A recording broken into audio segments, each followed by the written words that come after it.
Welcome back to Physics with Dr. T.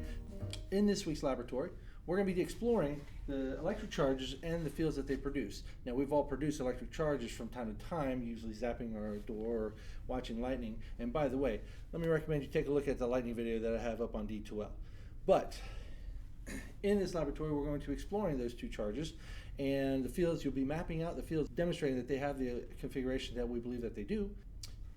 And then at the end of this lab activity, you're going to demonstrate that the electric charge produces a field that's of a significantly different magnitude than the field produced by a gravitational charge, aka mass. But before we get into the science of all of that, let's take a look at this week's pre-lab activity.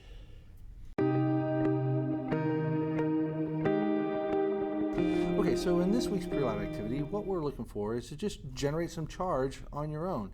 Now, it's kind of familiar thing because we've all zapped our hands on the thing, probably coming off of a trampoline or rubbing, just in wintertime. Here, the South Dakota winters are just, dry. And so you're going to generate charge, just have a lot more electric discharge. I know for sure. I have zapped my cat many, many times, just petting the guy, just petting him. Zzz, zzz. So what we want you to do is to demonstrate charge buildup. You can put socks on your feet, make sure they're dry, clean socks, and then you rub your feet across the floor and see if you can discharge at like a door or some other metal surface. If you've tried that multiple times and it just doesn't work, that's going to happen sometimes, you can look at some alternate. If you have access to long hair, maybe you have long hair or you know someone who does and you get their permission to do so, let's get a comb and run it through their hair a few times. Several times in the same direction, the same steady pattern. If their hair is clean and dry, you should start to accumulate charges and be able to demonstrate that their hair is starting to get a little charged.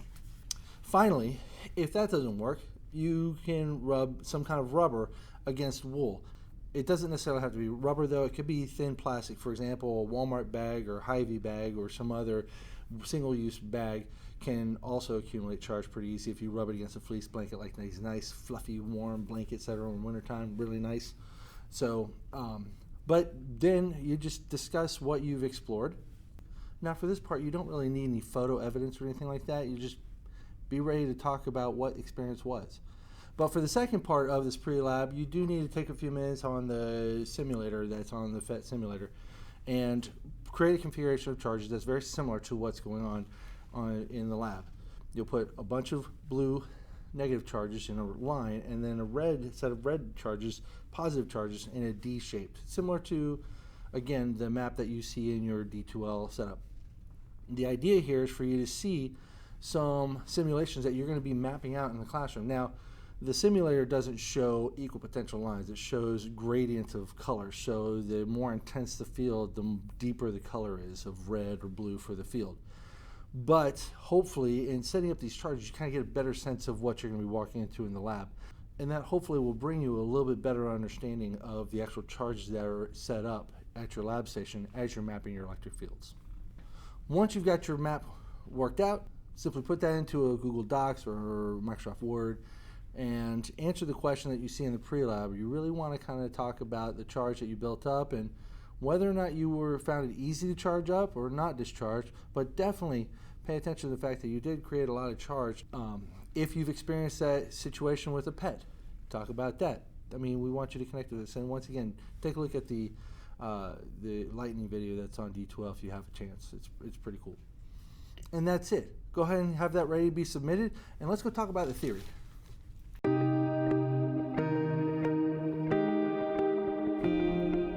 Okay, to really get what you're wanting to get out of this lab activity, which is better understanding of electric charges and electric fields, let's take a few moments and look at the theory that underlies what's going on here. So, for example, we have here Coulomb's law. This is a law that was developed in 1789 on a desktop by a man named Charles Coulomb. So what we have here is Coulomb's constant. This is some number. It basically represents how space responds to the presence of an electric charge. And then in this we have two electric charges. They're going to talk to each other somehow through the electric force. And then they have to be some distance apart for each other. The closer they are, the more powerful the force. The farther away they are, the less powerful the force. And so that puts the r squared on the bottom. And we refer to this again as Coulomb's law. Now, if this looks a little bit familiar to you, and maybe you've been looking down, but if this looks a little bit familiar to you, that's because it looks very similar to another equation you were working on once upon a time. This is referred to as the universal law of gravitation, or the law of universal gravitation. I always get the universal location wrong. Anyways, here we have the gravitational constant. It's kind of how space responds to the presence of a mass being there and having gravitational pull and effects on other masses.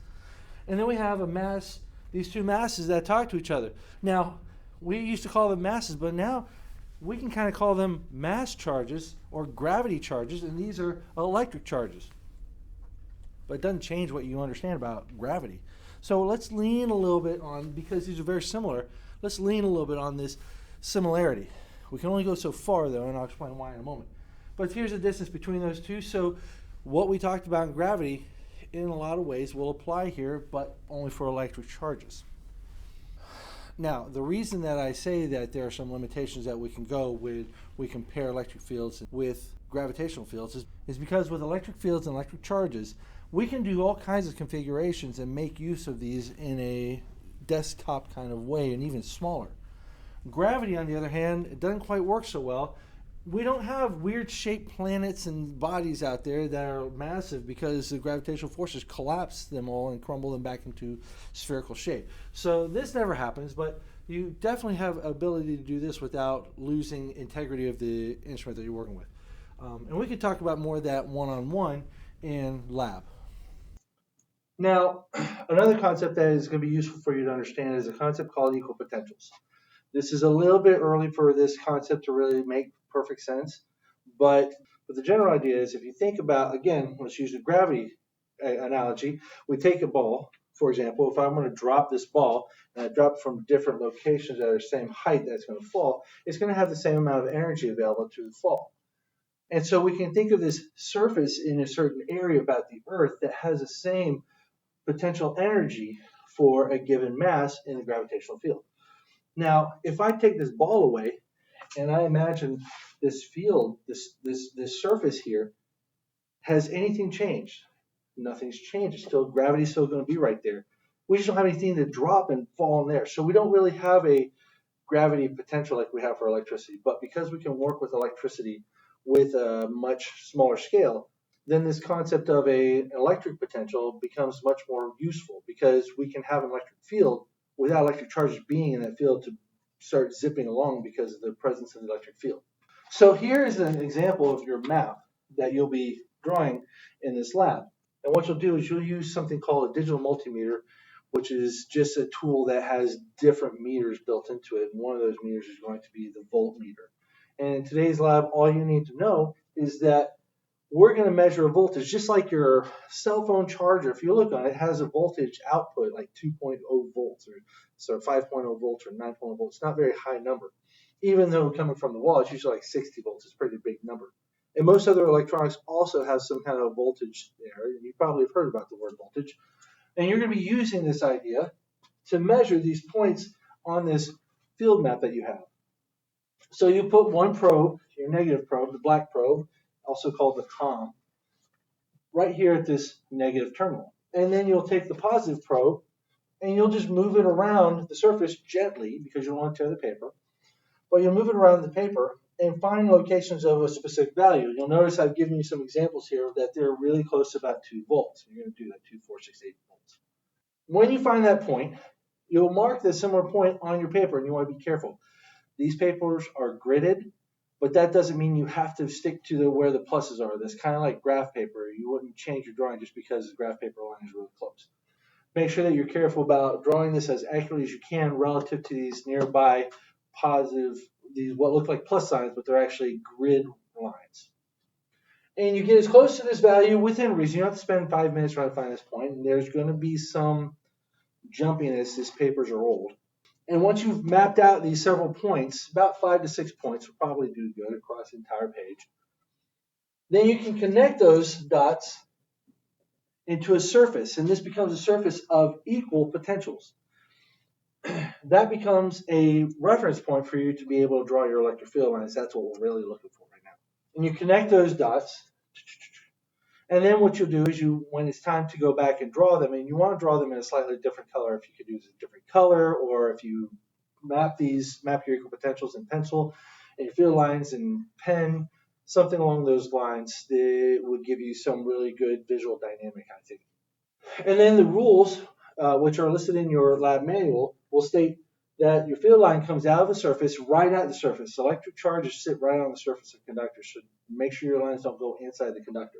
They come out at right angles, but they also cross equipotentials at right angles. So we have to make sure that you bend it so that it can cross at that nearby point on the equipotential at a right angle. And you continue it on, make sure that you cross all your equipotentials at right angles, and then let your field line land at your charged surface at a right angle. Put your arrow in place, pointing the direction from positive to negative, and then you do this for several field lines to kind of give a good sense of what's going on between these two charged surfaces. Once again, this idea of equipotential surfaces is a little bit fast, so mostly we want to just kind of pay attention to the fact that we're just using it as a means to an end. We're trying to get those electric fields, and the concept of electropotentials that will come a little further along. So, if you have any questions about if there's any way that we can help that concept land a little bit better, let us know.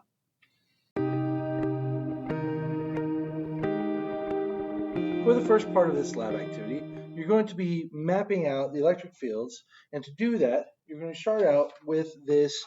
I'm going to start out with this conductive paper that has a gridded conductive surface and conductor paint that has been laid out in a particular configuration. You will have this set up on a cork board that you will fix this onto using conducting thumbtacks and a couple of clips. And you simply push this into place. Make sure that they're in good contact. Do it with both. Make sure that your negative contact is over here, and don't let this come over to the surface too much. Now in this configuration, you can have your ports coming in from your 850 universal interface, and then you can connect your probes to it as necessary.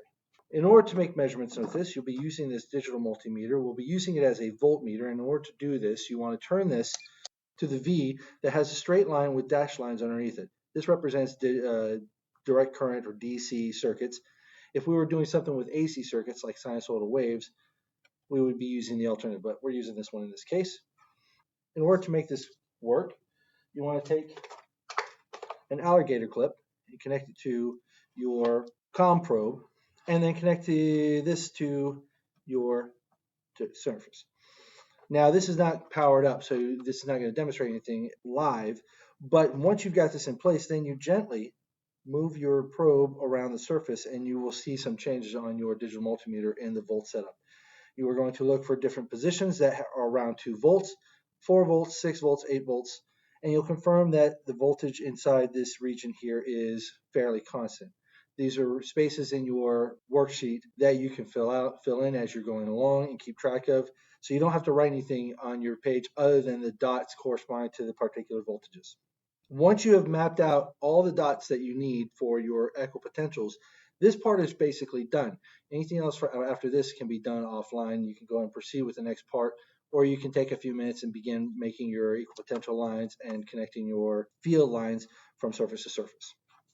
Please make sure that when you have finished the lab activity for this part, you turn off your digital multimeter and you store all the components back inside of the box, which can be removed and separated as such.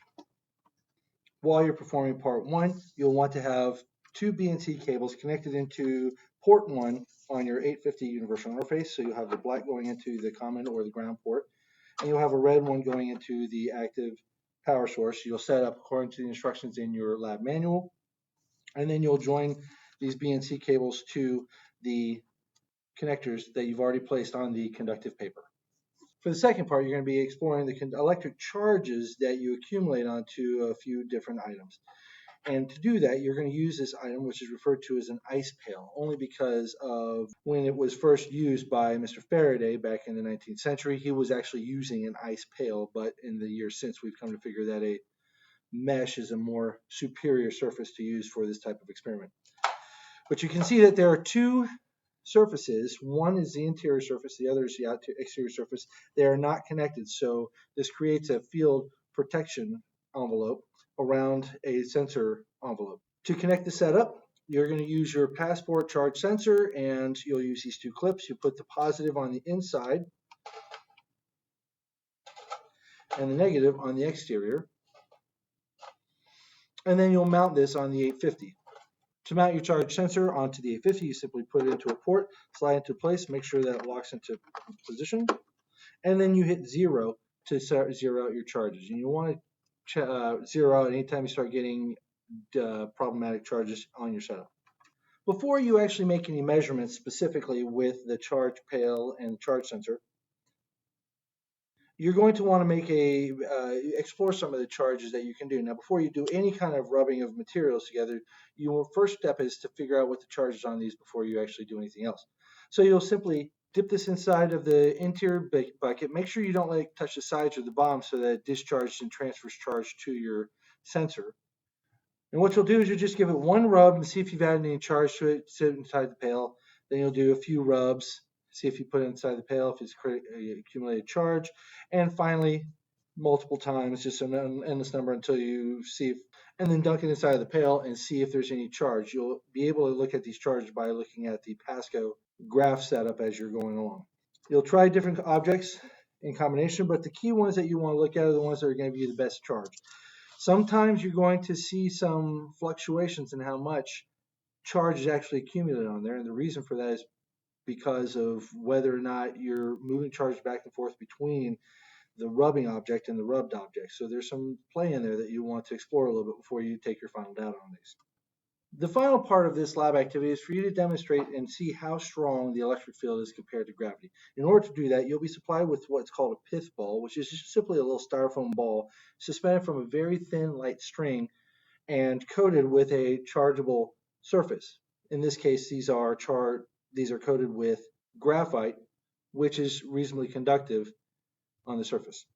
Your TA has this available and will come around when you're ready to make this measurement. You will charge it with one of your rods. It doesn't matter which one, just make sure that you do the charge. And then transfer the charge to this and demonstrate to yourself that there has been charge transferred. The question you want to ask yourself, how can you be sure? And then once you've confirmed to your mind that there's been charge transferred, you dunk it into the charge pail and use your Pasco reading to get an average for several seconds of how much charge is on there. And then you can use that information to compute how much electrons you actually transferred onto here or transferred away, depending on the charge, and follow the steps to determine which field is stronger, the gravitational field or the electric field. And now, the type of lab this is. Drum roll, please. The answer is worksheet lab. This is a worksheet lab. Most of the work that you're going to be doing is going to be written into the worksheet. You also have the map that you're going to draw on your paper. Please make sure that you very clearly follow the instructions about how to draw equipotentials and field lines for electric fields. You want to make sure that they are coming in, the field lines are coming off of conductors. You want to make sure that your field lines and your equipotential lines are crossing at right angles, and you want to make sure that the electric field goes from positive charge to negative charge. Remember that for a worksheet lab, you'll have your worksheet materials, you'll have your maps, and then you'll want your one-page summary. The first third, you want to talk a little bit about the electric field theory and electric charge theory, and then for the second remainder of that one page, you want to really delve in. Did your experiment show electric fields? Did you find any challenges being able to demonstrate the theory that was there? Was there anything that can be done to improve this lab, in your opinion? Make sure you write those up, and then we'll get those submitted, and we'll move on. Don't forget that if you have any questions about your lab summary, or if you'd like to submit that and have it or if you'd like to have your TA take a look at it ahead of time before submitting, you can go ahead and do that. Just send an email to us, let us know that you'd like us to take a look at it. And that does it for this week's walkthrough. If you have any questions, make sure that you talk to your TA, that you ask me any questions, your TA any questions, your lab partners any questions. We want to make sure that you have this understanding. Don't forget to take advantage of the Physics Help Center. Even if you have a good understanding of what you're doing, being able to do your homework around other people who are doing a similar type of homework can be very advantageous. So until next time, let's see you in the lab.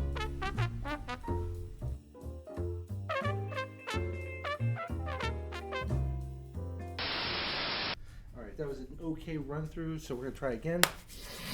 And have it in our head. Does it look like does it look like it? No? Okay. Looks like it on that camera. I don't know what it looks like to you guys.